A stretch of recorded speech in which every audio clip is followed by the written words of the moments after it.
Forward Guidance is brought to you by Vaneck, a global leader in asset management since 1955. You'll be hearing more about Vaneck ETFs later on, but for now, let's get into today's interview. All right, everyone. Welcome back to another episode of Forward Marginal Guidance. This is the mashup of me and my colleague Jack Farley, and today we're doing a post-FOMC recap with Joseph Wang, aka Fed Guy. Guys, welcome. Great to be here. Great to be here. Thanks so much for inviting me.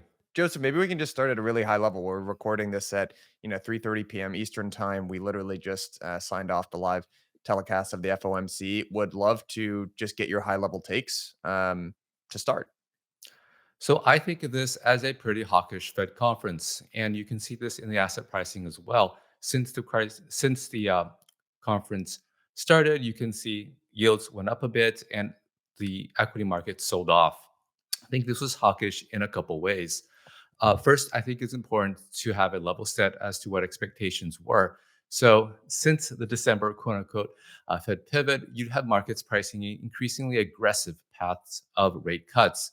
I think heading into the meeting, you are at, let's say, 5 to 6 cuts in the next 12 months. Now, the first cut was priced in, let's say, about 50% being this coming March. The first point of this meeting being hawkish, in my view, was that Chair Powell categorically took March off. He basically strongly suggested that he wasn't going to cut rates in March. Now, the going theme in this conference is, why aren't you cutting? So if you look at the GDP data, you can see that over the past 6 months, we'd have GDP growth that was solid, above trend, unemployment remaining low, but most importantly, you have core PCE basically bang on the Fed's target for the past 6 months. So by all appearances, the Fed has achieved its goal. It has softly landed the economy, inflation back to target, and the economy continues to do well. And of course, many Fed speakers have recently been talking about, we got to cut rates a little bit because we want to make sure that we don't over tighten. We're looking at the economy through the lens of real interest rates. Now, Chair Powell seems to be holding the line today and saying that, yeah, we've got good data, but I want more good data. So I don't know. 6 months is not enough. Is 7 months going to be enough? Apparently not, because he's taking March off the table. Maybe he needs to have 8 months. I don't know, but I'm getting the sense that he is putting his foot down and he wants to see more data. Now, I don't actually think this is going to impact the market all that much. The market is simply just going to price rate cuts out by a couple months. So I don't really think it's going to be that big of a deal. But he does seem to be dragging his feet a little bit. So that's one point on the rate cut path. Now, the other part that made this, in my view, a pretty hawkish conference was the view on quantitative tightening. So over the past few months, we've had a lot of discussion on QT. In the Fed minutes, it was revealed that the Fed was thinking about tapering QT. Now, that's kickstarted a whole bunch of speeches from Fed speakers. We had one person saying that, I think that we should taper QT when the RRP gets to a very low level. Now, if you look at the RRP, it's been going basically straight down since 2 trillion. Right now, it's about $600 billion. And so I think that stirred up the imagination of many people on Wall Street that maybe the Fed would kickstart the QT taper as soon as March. Now, that's one school of thought. If you look at other Fed speakers, though, they have different views. They would imply a later QT taper, but overall, it was kind of a mixed bag. But because you had some people thinking that the Fed could taper very quickly, I think that was part of the expectation in the market. Now, Chair Powell today said that, we really haven't, we talked about QT maybe a little bit, but we're really going to talk a lot about it in March. And so I think that pushes forward the process a little bit. So a QT taper, should it happen, I think it's going to be a bit later than some people expected. So I think that was a little bit hawkish as well. But all in all, I thought it was a pretty good meeting. We got a lot of good information from the Fed, and he's really, I think, teeing up a lot of excitement for what comes in March. In March, we're going to have a new dot plot, and we're going to have a lot of discussion on QT. So it's going to be an opportunity for people on the FOMC to potentially guide towards more than 3 cuts this year. So last time in December, FOMC participants guided for 3 cuts this year. But as Chair Powell also acknowledged, inflation has been coming down faster than expected. So I'm thinking that that would be an opportunity for that to show up in the dot plot, and we'll get to hear more about what QT looks like going forward. What did Jay Powell say that you think took the March cut off the table? I mean, he said a lot of things. He made the symbolic move of basically taking further rate hikes off the table, which everyone pretty much already knew, but it is a symbolic move. But later on in the interview, a journalist said, "So you basically just took March cuts off the table," and Jay Powell didn't do anything to disagree with that journalist. But was there any point in the interview or several things that Jay Powell said that indicated, oh, March is off the table? Because looking at previous times that the Federal Reserve cut for the first time, it's not like the meeting before that they're saying we're going to cut. Like they typically like to play, have their cards pretty close to the vest. Yeah, you're exactly right. So that's why this move I thought was pretty direct. You had Chair Powell basically say it's, in his view, it was not likely that they would cut in March. That was as explicit as a central banker could be. And like Jack, usually they're not like this. So this is pretty noteworthy, and I think it's a explicit pushback against a lot of the speculation in the market. So I think that was a pretty clear signal. So that just means that maybe we'll cut in May. Yeah, But I think there's no question that we are on the cusp of on a rate cutting cycle. Now, how deep and how fast is going to have a lot to do with the data. So we have inflation data that's really good. So Mm. we're already core PC at 2%. Now, one thing that I would note is that I think going forward, there's going to be increasing sensitivity on the employment data as well. So this Friday could also be very important. If we have deterioration in the employment data, then we're going to have rapid cuts and maybe deeper than expected. So that's kind of in the market pricing a little bit, but that's also something to keep note of going forward. Now, to be clear, labor market still looks fine, but at the end of the day, you can't just keep adding, let's say, 150, 200,000 in jobs every month. Eventually, you'll run out of people, and I think the market would look at those slower growth numbers and think of it as a deterioration. Joseph, zooming out for a second, what do you think is in the driver's seat as it pertains to asset markets at the current time? So we just talked about the labor market as a critical dynamic. Obviously, there's an enormous amount of speculation around rate cuts, how many rate cuts there are going to be, when are they ultimately going to happen, and I'm sure that's being priced in. And there's sort of this combination of, maybe we could call it, the amount of duration that the private sector is going to have to absorb through the combination of QT and the QRA, which we also got the QRA, which we can talk about today. But what obviously each one of those things is probably a factor, but what do you think is ultimately driving asset prices in the current moment? So, at a high level, I think the biggest driver of asset prices is just a tremendous amount of deficit spending that we're doing as a country. So, as we all know, the deficit is very large for a peacetime economy. We're doing, let's say, 7% of a fiscal deficit. I think that's really positive for asset prices because I look at it as basically buying goods and services by printing treasury securities. In a sense, it's a form of money printing. Now, treasury securities not exactly the same as cash, but when you have stability in the treasury market and when you have the Fed cutting rates and when you have, I guess, positive sentiment towards bonds, those treasuries become pretty money-like. And so, in a sense, if you would have a lot of, let's say, 2 trillion in helicopter money a year being printed, I would think that's obviously positive for asset prices. Now, there's a lot of other things going on as well. I'm sure we all know there's a lot of excitement in technology and maybe in crypto as well. So there's a positive sentiment. There's a lot of moving pieces, but I think the big overarching thing that I focus on, looking back a couple of years and the next few years, is just a tremendous amount of deficit spending that's going to, I think, keep nominal growth fairly high, and assets are nominally priced. And that informs your view, Joseph, of that stocks will crush bonds, which you said in early January. And I'm looking year to date, stocks S&P is up like 3.5%, and the bond market TLT down, a little over 3%. So far it's working.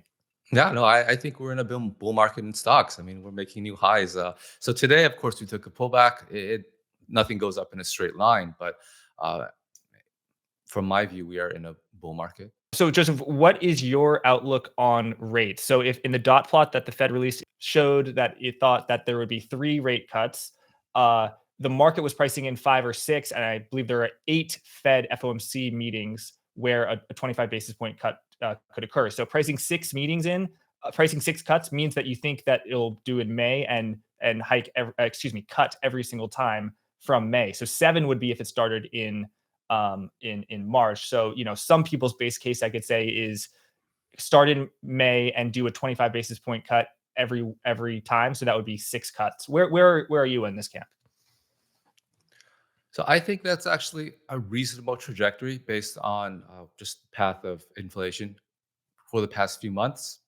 Now, I think that this is going to be a very volatile situation. But I think that there's enough uncertainty. Well, one, I think there's enough progress on inflation and there's enough uncertainty on the economic outlook that it won't be subject to a strong pushback by Fed speakers.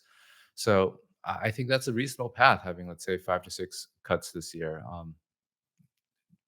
So if you look at where inflation is, and of course, that's that we're already basically back to 2% looking at the past 6 months. So it doesn't seem unreasonable. Why are rates at 5%? It doesn't make sense.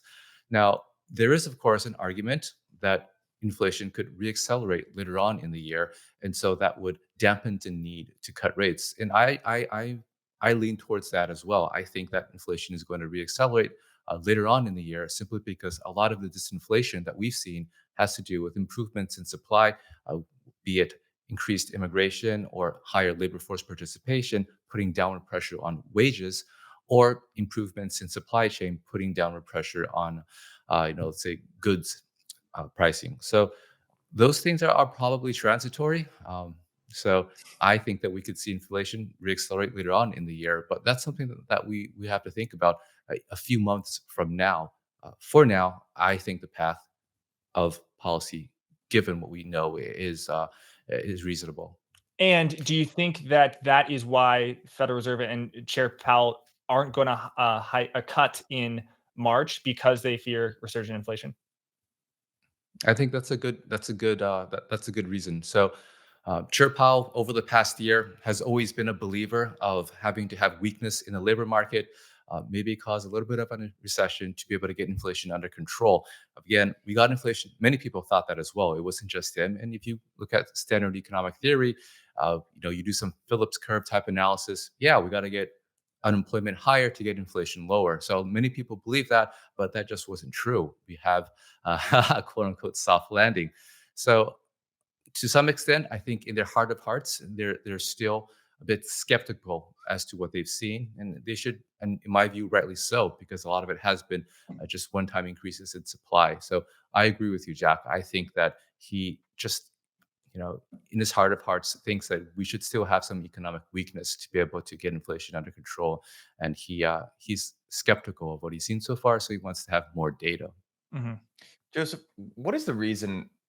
Probably the reason why Chair Powell is concerned about that is because of the historic trend. Again, really 2 periods of time in the last century in the U.S., 40s and the 70s. But each time that we've had an outbreak of inflation, there's been this stop-start sort of pattern. And I know I'll plug your Markets Weekly, YouTube that you do, which is great. You had a great phrase in there that stuck with me, that this isn't physics. There are regimes in markets and they change. And so I would be curious, from your standpoint, when you look back at the 40s and the 70s, you see this pattern of stop starting, what was the reason back then? Do you think it still applies? I know you're in the belief that, post 2009, after the great financial crisis, we're in this new regime. But yeah, I would love to just get any historical context that you have on why inflation tends to manifest in this way, and how you would underwrite the risk of that happening here. So, Mike, as you rightly note, the last inflation episode we have in the 1970s and 80s, you look at it, it looks like a camel hump, right? So inflation went up and then went down. And as everyone was thinking that inflation was over, it went right back up, right? So there's a lot of people looking at what we see today and wondering, maybe we would have a replay of the 1970s and 80s, where just as inflation we thought inflation was under control, it would back up. And I'm sure Chair Powell is deathly afraid of that. So at a high level, I think of markets and economics as downstream from politics. This is because the most influential actors that affect the economy and markets is the government. You can think of it as the Fed toggling interest rates, or you can think of Congress as deciding to spend or tax. As we all know, Congress can give a lot of people a lot of free money, and that has big economic implications. So, in thinking about the 1970s and 80s, then I think it's important to think about the culture back then. In the 1970s and 80s, if you listen to former Fed Chair Arthur Burns, he would tell you that, uh, I could have hiked interest rates really high, I could have caused the Great Depression, and I could have solved inflation basically overnight. But I couldn't. I couldn't because the Fed and the political environment was such that it was very much pro-worker. It was very much trying to, I guess, the fiscal authorities were running inflationary fiscal policy. Everyone wanted to have a bigger piece of prosperity, and so he felt constrained in its ability to push monetary policy to very restrictive levels, cause a recession, and get inflation under control. So it was really the political constraints that bound the Fed back then. Looking to the political culture today, my interpretation is that in some ways it is similar to that time. It's becoming more populist, so to speak. The way that you can see this in the Fed's case specifically, is to look at the new appointments on the Fed. So over the past few years, we've had a number of new Fed governors. If you look at their backgrounds, you can see that almost none of them have backgrounds in monetary policy or even macroeconomics. Their background is in labor economics. So that sends a signal that going forward, the Fed maybe is going to be, when they think about the trade-off between inflation and unemployment, it's going to be more heavily tilted towards unemployment. That again is a recipe for structurally higher inflation. And of course, if you look and tune in the news today, you can see a couple of senators sending angry letters to Chair Powell asking him to cut rates, right? So, this is what you would see when you're moving towards a culture where the Fed is going to feel more constrained. So I think there's a very good chance that we could have, to some extent, a resurgence of inflation simply because the Fed doesn't have the same political and cultural support as it did before. People, I think, broadly would be willing to tolerate higher inflation if it meant that they could keep their job.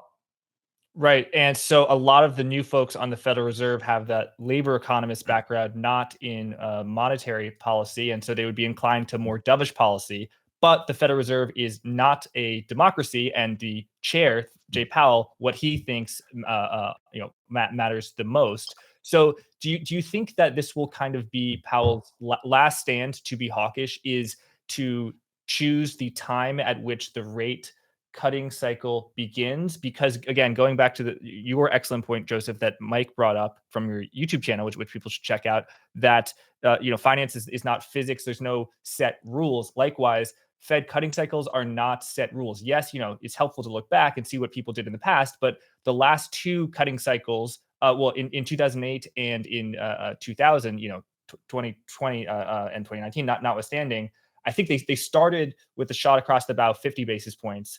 And then 50 here, 25, 50, it was a little irregular. And when I look at what Powell's doing now, like the Federal Reserve with the era of forward guidance, they like to really stick to their script and make sure, like, okay, the song is playing in 4/4 and the snare drum comes in on 3, the drum comes on 4. And so market participants, are not surprised. So that inclines me to believe, and, the market participants to believe, if you look at the forward curve, that once the Fed starts with a cut, whether it is in March or May, that it will be followed by another 25 basis point cut, and then another until the cutting cycle begins. So do you think, Joseph, that the Fed policy is kind of like a steamship, that it takes a really long term turn to turn around policy, and that's where we are right now, that turning point. But once it's going in a direction, it's not. In other words, it's very unlikely that the Fed will cut in May and then hike in June. Like, it likes to be, going in one direction.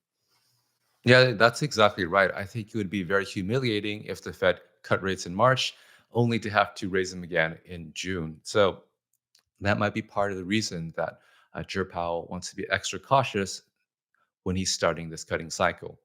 And we all know that once he starts cutting, the market is going to let their imagination run wild, and they're going to price in increasingly more and more cuts. So I think there's going to be some nonlinear impact too once the rate cut cycle begins. So historically speaking, and I see this a lot, is that people see that when the Fed cuts, they tend to cut a lot. But I think it's really important to realize, like you mentioned, Jack, this is not physics. Every time is different.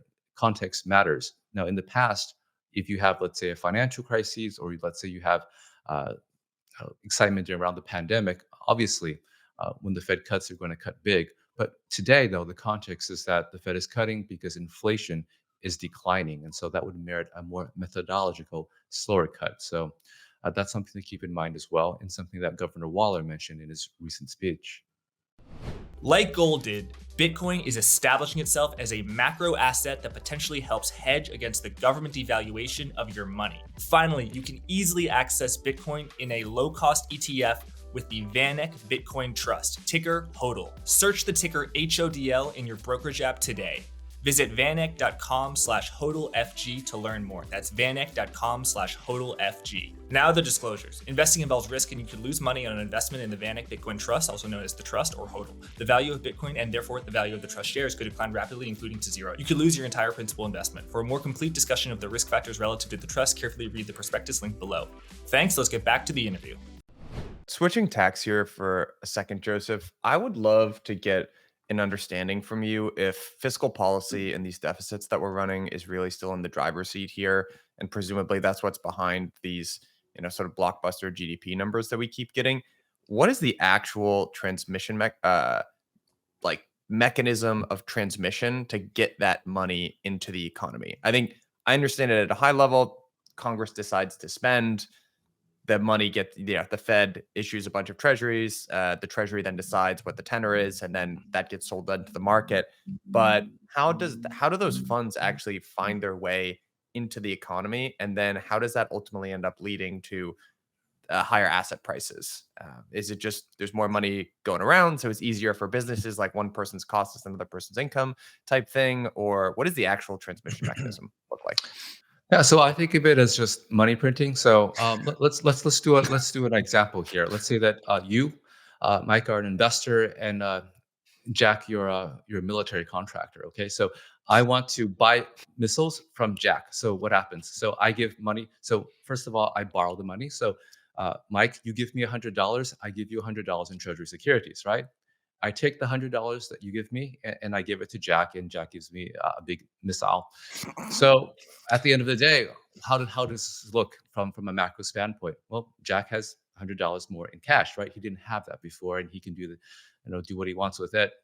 What about you? You had $100, but in its place, you don't have that anymore. You have $100 in Treasury securities. Now, I would make the suggestion that your position really hasn't changed. Instead of having $100 sitting in your bank account, you now have $100 in treasuries, maybe earning a little bit of interest. But at the end of the day, your purchasing power, the amount of money you hold, quote unquote, hasn't changed, but the amount of money that Jack holds has increased, right? So, as from a macro level, Jack has more purchasing power, and that then can be used in all sorts of ways. You can use it to buy goods and services, driving up uh, the price of goods and services, say CPI inflation, or he can use it to go and buy financial assets. Now, from a macro standpoint, what I notice is that so there's a lot of unevenness in the distribution of income and wealth, such that when you put money into the system, ultimately it funnels up to corporations or very wealthy entities that then go and buy financial assets. And so when you're pumping tremendous amounts of money into the financial system through fiscal spending, ultimately, at the end of the day, as it cycles around, it gets dumped into financial assets. And so that's a core driver behind my thesis as to why I think the stock market is going to go higher. But that's how I think of it from how it flows. Joseph, in that scenario, I'm the military contractor, you're the government. Mike is the entity that is financing the government by buying treasury bills, but that Yep. can really be three entities, traditionally two, but maybe three. One, corporate, basically savings. It's coming from money that already exists. Number two, it's bank credit. Like banks are just issuing deposit liabilities to buy that. And three is the Federal Reserve. In which of those three scenarios are the most stimulative to asset markets and or the economy, and which are the least, and which is going on right now, where the Federal Reserve is reducing, its balance sheet via quantitative tightening, but that may end soon. I would make this argument. So if I give you a Treasury security, it's money-like, it increases your purchasing power, but at the end of the day, there is some duration risk. It's not completely money-like. Let's say, especially if say we were talking about a 10-year or 30-year bond, there's some interest rate risk there, and it's not perfectly liquid.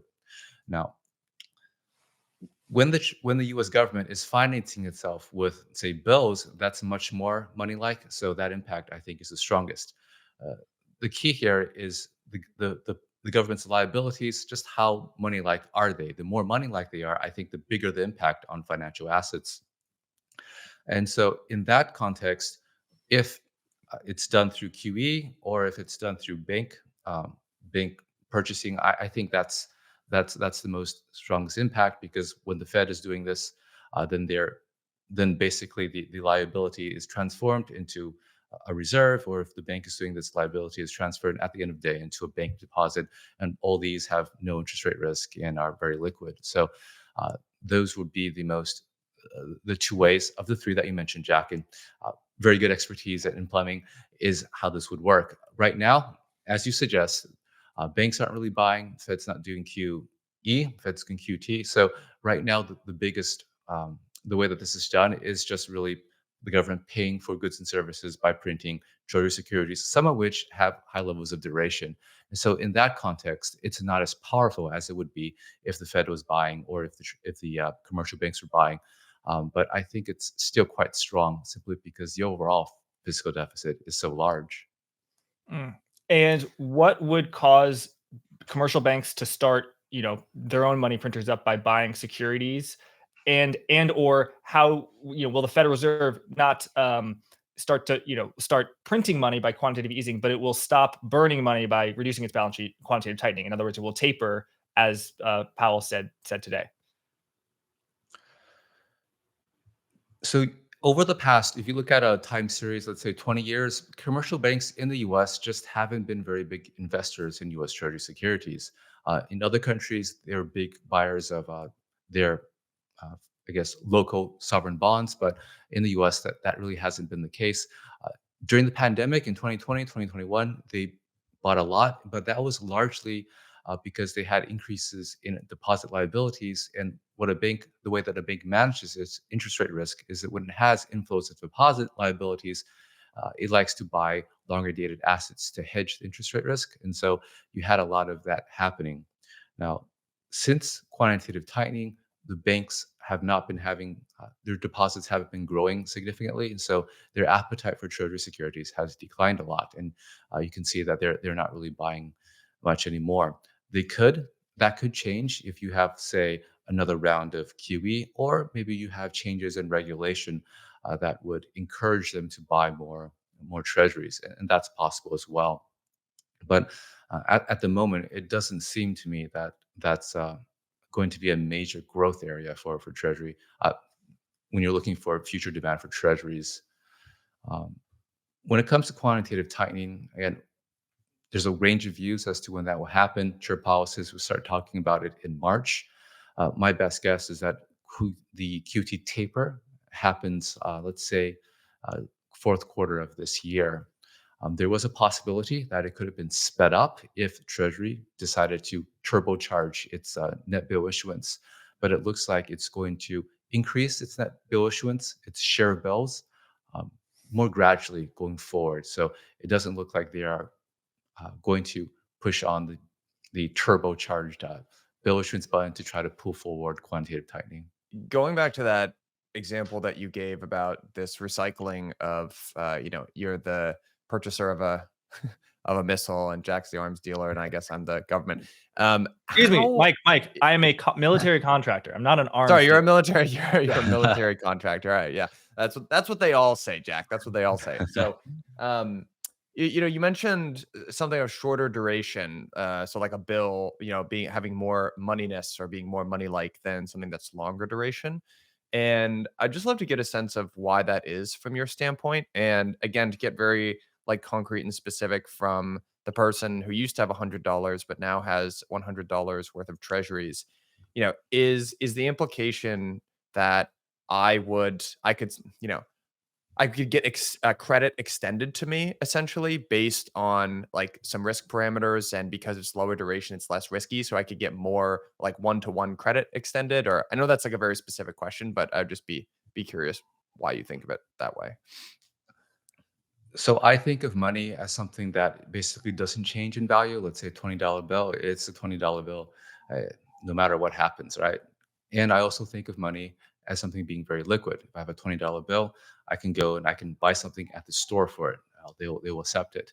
Now, looking across the treasury universe, if you have a treasury bill, let's say something that matures within a year, then interest rates go up and down, but the market value of that asset doesn't change very much. So there's not a lot of interest rate sensitivity. And if you wanted to sell it, to monetize it, to go and buy dinner or something like that, there's a really deep and liquid market. You can do that quite easily without any trouble. So that's really Mm, money like. But there are degrees in this. So when you go further out the curve, let's say you have a 30-year Treasury security. Well, if you look at a price chart of 30-year Treasury securities, you'll notice that they basically have equity-like movements. They're kind of like Tesla stock almost. So they go up and down a lot in their market value. So that's definitely not a stable value. So that's hard to make that argument that it's going to be very money-like. And in addition, if you were to monetize a large amount of it, the market might not be as liquid as, say, treasury bills. So, in a sense, it becomes more asset-like and less money-like the further out you move along the maturity of the 10 from, let's say, bills to 30-year, further along the tenors. Now, one way to monetize these treasury securities, one thing that makes it very money-like is being able to sell it in the cash market. And as you suggest, Mike, you could also borrow against it in the repo market. You can do one or the other, but the fact that these two markets, the cash market and the repo market, exist is essential to making treasury securities money-like and having that impact that fiscal spending has, deficit spending has on the real economy and financial assets, from my perspective. really Mhm. interesting.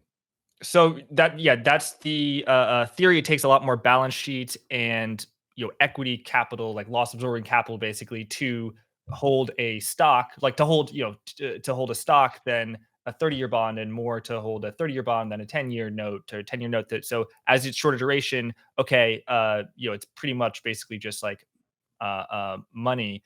And in November, or well, actually in August of last year, I believe the Treasury issued a lot more coupons than the market was expecting. And Mm, that coincided with a renewed bear market in bonds that became especially violent in October. Then in, I believe, November 1st, the Treasury issued a lot fewer coupons, so fewer long duration securities. They funded themselves by printing shorter term bills and stuff, and that coincided with a 2 year bull market in stocks and bonds. And the bull market in stocks, as we record, is still going on. Bonds, maybe not so much. Uh, what is how would you characterize the QRA, the Treasury's QRA today? Was it more or less than you expected? I interviewed this very interesting guy, John Comiskey, who has his models that are way over my head. But do you have a rough sense of if the bill and coupon issuance was, or excuse me, the spread between not how much money the Treasury is borrowing, but how much of it is going between bills and coupons? That's a good question, and John Kaminsky, first-rate analyst when it comes to these issuance things. A great discussion. So I think today's QRA was kind of boring and right on expectations. Okay, let's rewind a little bit. So August, QRA comes in. So QRA is normally a very sleeping event. Nobody really cares about it. But then August QRA, last August, Treasury is like, oh, so the deficit is really high. I'm going to have to increase coupon sizes by a lot, and I'm going to have to do this for a few quarters. And it seems like the market didn't like hearing that, and you saw the Treasury market sell off a lot. And so since then, the QRA has become kind of a focus for market participants. The more recent QRA in November, Treasury came in and instead of saying that we're just going to have a lot more increases, they're saying that we're just going to increase coupon sizes one more quarter. And so that seemed to make the market happy. And they also expressed a willingness to further increase the bill share among debt issuance. So historically speaking, the Treasury has a self-imposed policy where they want 15 to 20% of marketable treasuries to be comprised of Treasury bills. They expressed willingness to meaningfully deviate from that. So if you issue more of your debt in bills, which are more easily for the market to digest, then that means that there's less duration, less long-dated treasuries, and that makes the market happy since there's less supply of treasury securities in the long end, pushing interest rates up, prices down.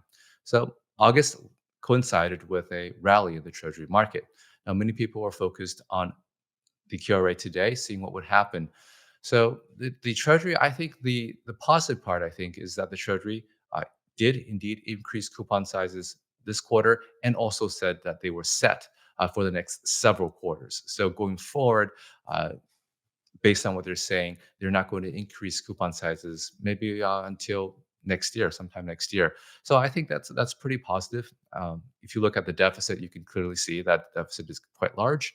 And so they're saying that they're going to not increase coupon sizes anymore, and they're going to continue to let the balance be absorbed by bills. Now, the balance, this is important because a part of the supply and demand dynamics of Treasury supply going forward has to do with QT.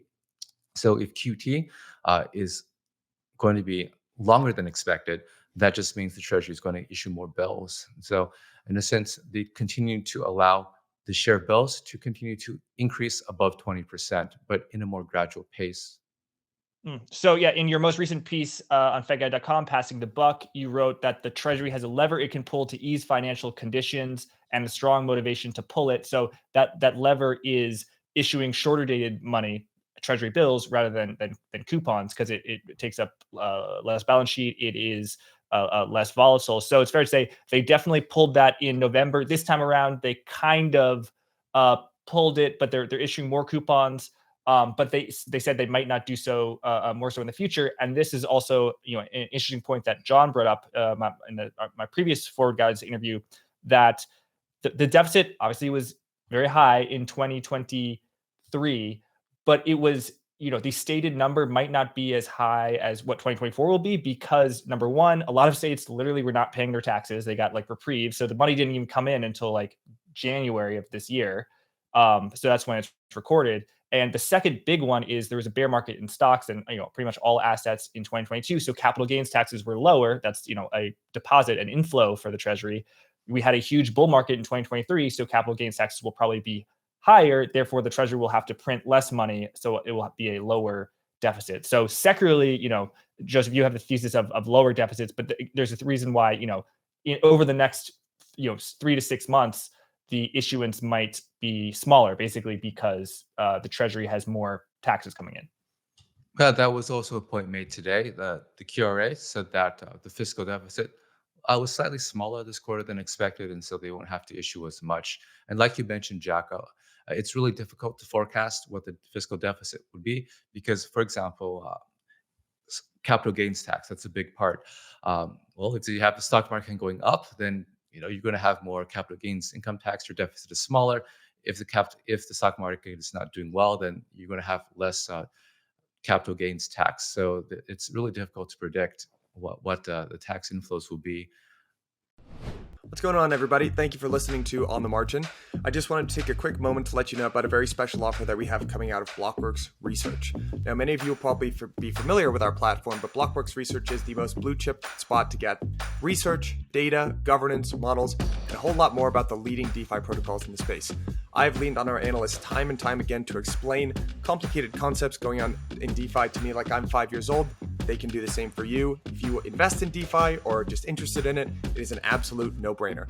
As a listener of On the Margin, and to say thank you all for listening to the show, you can use Margin 10 for a 10% discount, and that gives you access to everything, which would be weekly in-depth reports, live data, all of that good stuff. So again, that's code Margin 10 for a 10% discount.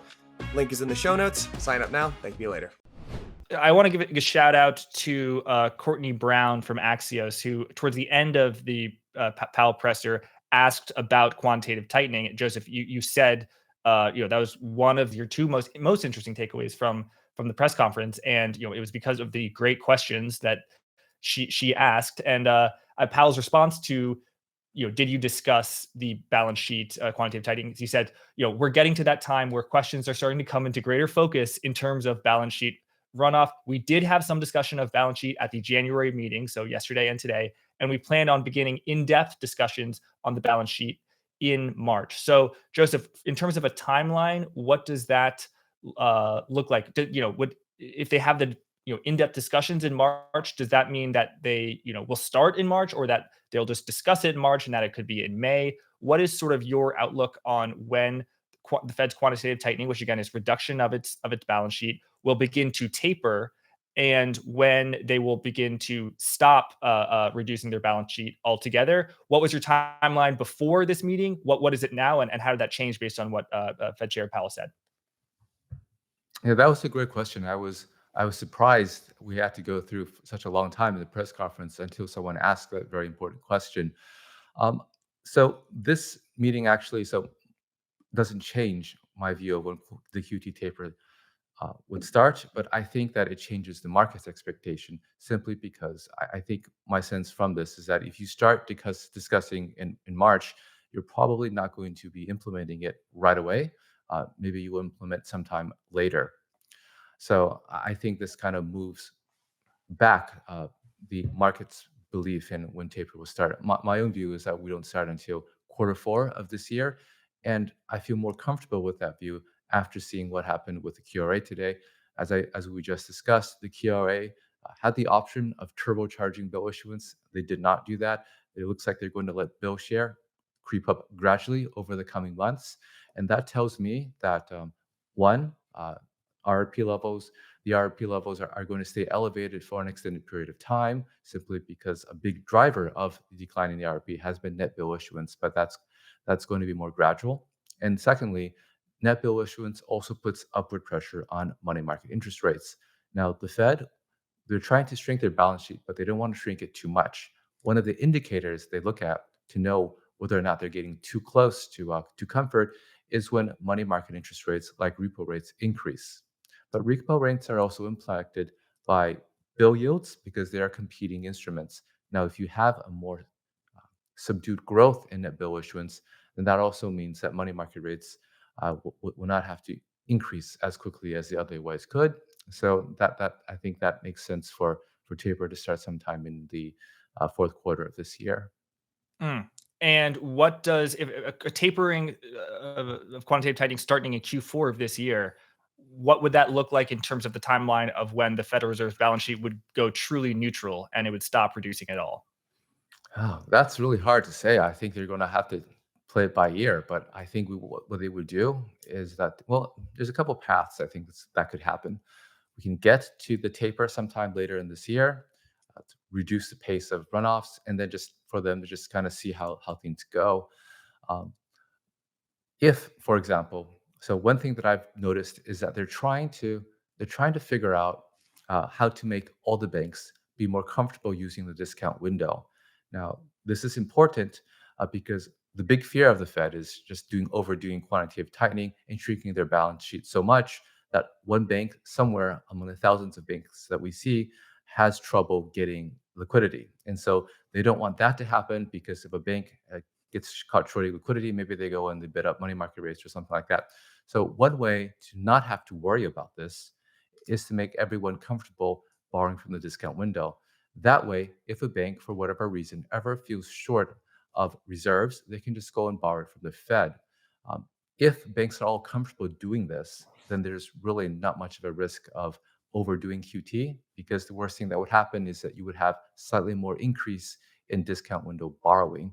So if they can successfully do that, and I don't know if they can, then you could really have a tapered QT go on for a really long period of time. But again, there's a lot of things happening right now that they're trying to prepare. They're trying to put into place to have a smooth smooth QT. And in addition to that, we also have the standing repo facility, which we didn't have the last time. So I think it's going to be a smooth process, and I think it can go on longer than many anticipate. Joseph, how is the Federal Reserve, other than by forcing them, how is the Federal Reserve going to get banks who don't need the discount window to use the discount window? Because let's say Joseph, you're running J.P. Morgan, your cost of overall funds, including all the non-interest bearing deposits and all of the savings accounts that earned 1 basis point. Your cost of deposits liabilities is 2%. You're getting 6%, 7%. So your net interest margins are 4%. How, if you're paying 2% for all of your money on an average basis, how would why would you ever pay 5.5%, which is the current discount rate, also known as primary credit? Chris Whalen made a pretty impassioned case recently on my show for why that just is uneconomic for banks whose cost of funds is lower than the discount rate, which is most banks that are not in a crisis, and B, it's a sign of weakness that now everyone starts to say, hey, do you know Joseph's bank? It's far from the discount window. So I guess the B gets resolved if everyone borrows from it, which is the Federal Reserve's goal. But how do you get everyone to borrow from it if it's at a non-economic rate? I would push back against non-economic rate. I mean, when you borrow from the discount window, maybe it's for a couple of days, maybe it's for a week. It's not like you're funding your entire loan book off that. So it's just something that you use temporarily, maybe to manage your outflows. And if the Fed really if the Fed is really serious in making the discount window more accessible, they could just change that primary credit rate, and maybe they will. So I'm not really worried about that. And the Fed has been trying to make the discount window more destigmatized for some time with not too much success. I remember in 2020, they made all the US G-SIBs, big banks, borrow from the discount window and then go on Bloomberg and say that borrowing from the discount window is a great idea. They try to make sure that, hey guys, we can all do this. I don't think it worked, but now they're trying to make sure that everyone does it once a year. Maybe that's different. I don't know. I think the most effective way they can do this is just to make it more economical. Look at the BTFP, right? They're paying banks to borrow, and suddenly they have a lot of interest. So you can toggle the interest rate to make it more attractive if you're really serious on making the discount window more accessible. And that would kind of alter the rate complex, because I remember I asked you, why doesn't the Federal Reserve just lower the reverse repo rate and the repo rate to below the Fed funds rate? And the answer was the Fed funds rate is kind of a shadow of what it once was. All the action is in the reverse repo and the repo markets. That's how the Federal Reserve controlled rates. So there's no way the Fed could lower the reverse repo rate to 4% without lowering interest rates to 4%. Is that less true about the discount window because it's? Yeah, I think so, because the reverse repo facility is the floor and everything is traded off a spread of it. The reverse repo facility is basically what holds the entire short rates universe where it is. So if you adjust it, you move the entire universe. Discount window, the primary credit rate sits above the RP rate, and so you could. I don't think of it as impacting relative rates. Hey everyone, we'll be back to the program in just a moment, but before we return, wanted to let you know about DAS London. DAS London is the largest institutionally focused conference in crypto hosted by Blockworks, but I wanted to give you an update because we are now 10 times oversubscribed for this conference. So the bad news is we have actually got to lower, as much as I love you guys, the listeners, we've got to lower our discount rate to margin 10. That's going to get you 10% off. I would highly recommend that you do that soon because you might have noticed ticket prices have gone up 200 pounds and they're only going up from here. And I actually can't guarantee that we're going to have this discount rate forever. Since we last talked, we've had a whole bunch of new great speakers sign up for the conference. We've got Brad Garlinghouse as a keynote. We've got Pascal Gauthier as a keynote. We've got new speakers signed on from Goldman Sachs, from Franklin Templeton, from some of the largest family offices and allocators based out of Europe. So Theta Capital Management, L1 Digital. And actually on day one of the conference, we're going to be having an investor day, which is a Chatham House rules hosted by some of the largest investors in crypto. Then the other thing that happened is we've got our VIP tickets that just went live. There are only 60. And we've actually had a bunch of them that just sold out even in one day. So if you want to be a VIP at the conference, make sure you get your ticket. And again, use code MARGIN10 to hang out with me and Mark March 18th to the 20th in sunny London. Cheers. Maybe just as we start to sort of begin to wind down here, Joseph, I would love to get your thought for listeners who haven't maybe caught some of your weekly market segments. You came into this year, and I think this FOMC as well, very bullish. And you've mentioned that you think it's going to be a bull market for stocks, and maybe bonds do slightly less well. Can you give us? I think you've given a price target in the past for the S&P, but I'll ask that for you again. I mean, does that remain the same, or does today change that at all in any sort of meaningful way? And yeah, I would love to just maybe like get your sort of opinion on where we end stocks near the end of this year. And I know you've also talked about the Magnificent Seven. We've got earnings that are coming out very soon, and I know you don't necessarily have any. You're not like a follower of these individual stocks or earnings reports or anything like that. But I would love to get your sort of thoughts on the composition of the stock market as well. So in early December, I wrote a piece called Crash Up because I think that we're going to have significant upside risk to equity markets, and we've been doing very well since then. I continue to believe that there's substantial upside risk to equity markets. The reason being, of course, you just have tremendous deficit spending, and you have a Fed that is embarking upon a rate cutting cycle. Now, Chair Powell is trying to do the best that he can to delay that, but it's coming. And whether it's coming in March or if it starts in May, I don't really think it makes that big of a difference. The biggest driver, of course, is fiscal spending, and that's only going up. It requires a significant amount of change in the culture and the political system for that to stop. And right now, I think we're not close to that. From what I hear, there are tax cut deals being discussed, so that's not going to help.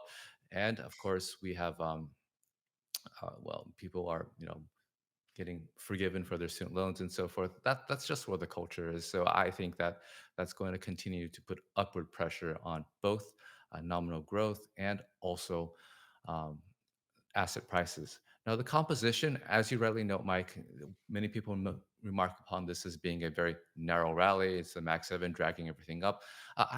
My sense, and I'm not an expert in this, but from what I hear from people, that's really just a function of the dispersion trade. And that is to say that because the indexes are pinned, then volatility manifests itself in the underlying components, specifically the Max 7. So I think of that seems seemingly driven more by technical aspects of how these volatility trades are being put on rather than anything else. But someone else would be able to comment more on that. Yeah, I'm also not an expert, and definitely more of not an expert than Joseph. But I would say there also is a fundamental aspect of this. In other words, like a lot of the so people are saying it's not a bull market because okay, the S&P 500 is at all-time highs. Nvidia is a 600% year over year, whatever. But the Russell 2000 is not is quite weak. And the Russell 2000 is well below all-time highs. It's not, hence it's not a bull market. I would say, yes, it's true that in recovery phases, especially coming out of a recession, coming out of a bear market, in times of max ebullience and speculation, often small caps, lead. But I would say that, this time around, there's so many junky companies that went public at 2020 and 2021 that had no reason to be there. And all the companies that were good were graduated into the S&P 500, or a lot of them, I should say. And so the S&P, the Russell 2000 small caps it's a lot of companies who weren't good enough to get into the S&P 500. And obviously there are wonderful small cap companies, but I say as an asset class, like you have to be aware of that structural thing. And likewise, the reason that Apple's at $3 trillion, it doesn't only have to do with passive investment. It also has to do with like it grows its earnings a lot more than the mediocre companies who are not in the mega cap 7. So I'd say there is a fundamental point, and I think a lot of people talk about structural factors that are very wise to point out to. But also, it's like, yeah, Microsoft can grow its earnings at 20% when it's such a large company, and a lot of other companies are not as high quality. So I would say that. Yeah, those companies, the Max 7, they're good companies, like you mentioned, Jack. And globally, what makes the U.S. stock market unique is that we have these awesome big tech companies that no one really has to nearly the same extent, right? So if you are an investor abroad and you want exposure to technology, you have to come here. Yeah, I would also note on the Magnificent Seven, one of the things that makes them relatively unique is they've got, I mean, depends on the company, maybe slightly less so for Tesla, but they tend to have fantastic profit margins. They're extremely large, but they're also the top line growth year over year is very high. for companies of that size. So maybe not Apple. Maybe Apple, it's actually more of they've been shifting their revenue mix recently, but I think that's one of the things that makes these large companies super unique. And to your point, Jack, there are fundamentals that underlie this. You can look at the numbers. It's not wildly out of the range of possibility here. So I would add that as well. If you're sort of pointing out the Russell 2000 and saying we're not in a bull market, I mean, I would suggest the possibility that you're moving the goalpost there a little bit, because it's not like everyone looks to the Russell 2000 at any other given point and uses that to determine if we're in a bull or bear market. So No, anyway, exactly. sorry, Jack. The stock market from most people's perspective is the S&P 500 or the Nasdaq or maybe the Dow. But I think when you're talking about people accessing the equity market, most people don't really think about the Russell 2000. Yes, and I say, Mike, in crypto, for example, I think it would be even more. You get a flawed. I think if you're only to look at the cryptos that are the largest market cap from 1001 to 3000, it's like, yeah, a lot of those are projects that no one's worked on since 2016. So that's it's even more extreme in crypto. Someone should do an analysis at some point. It would be a fun thing to look at, of the number of zombie crypto protocols versus the number of quote unquote zombie companies. I think that would be, I don't know how many people would be interested in that particular analysis. I would be extremely interested in that analysis. So if there are any enterprising analysts out there who want to run a pretty unique study, I think I would be interested in the results of that. So would I. And I say a big distinction is crypto projects are not really delisted, right? Because there's no, the exchanges are a lot of the same people who are the brokerage. So it's not like it's, right. So if a company basically goes bankrupt and is a 10-cent stock, NASDAQ, they're going to get a call from the NASDAQ and say, hey, like, you're over, you're done. And it'll be a pink sheet stock. Whereas in crypto, that doesn't really happen, I don't think. I want to say, so Joseph, we've got our digital asset summits from March 18th to the 20th in London. So if people haven't got their ticket, they've got to. Mike, you can tell us about that just in a little bit. But I'm Joseph. You're on the macro panel hosted by me and Michael Howell and Julian Brigden and probably someone else who's also extremely high quality, but I don't want to say their name. So Joseph, I believe it's on March 19th.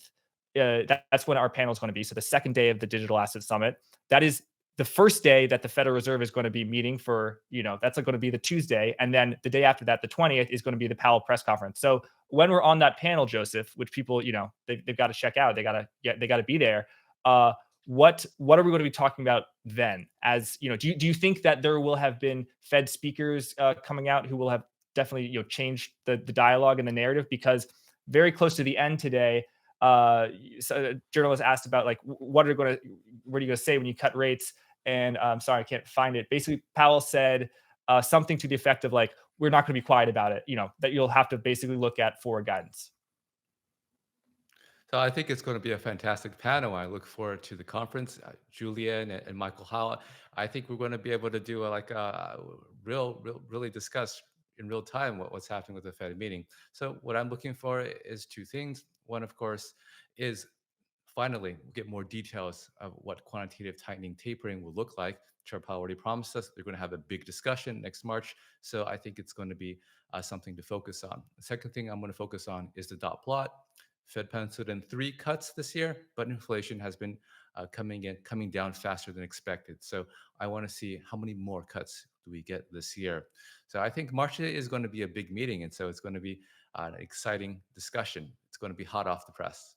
Yeah, and Mike, just tell us a little bit about the other panels, the crypto at DAS for people. Just I'll give you the high level is, there's a couple of different scenes and ways to understand crypto, and there's kind of what most people might think of it as, like, kind of blue-haired nerds, coding up weird stuff out of their basement. But there's actually a very large institutional scenes. There are a lot of very sophisticated firms building market structure for hedge funds or eventually pension funds or whatever to allocate. So it's very much if you want to understand crypto from the perspective of kind of your traditional hedge fund manager or a bank, and you're into kind of the technology and improvements in market structure, then this is the conference for you. And I will talk up this panel. I'm actually very personally pumped for this panel. You guys are kicking off day 2 when we save the best for first. So that's why you guys are kicking the day off. It's gonna be a blast.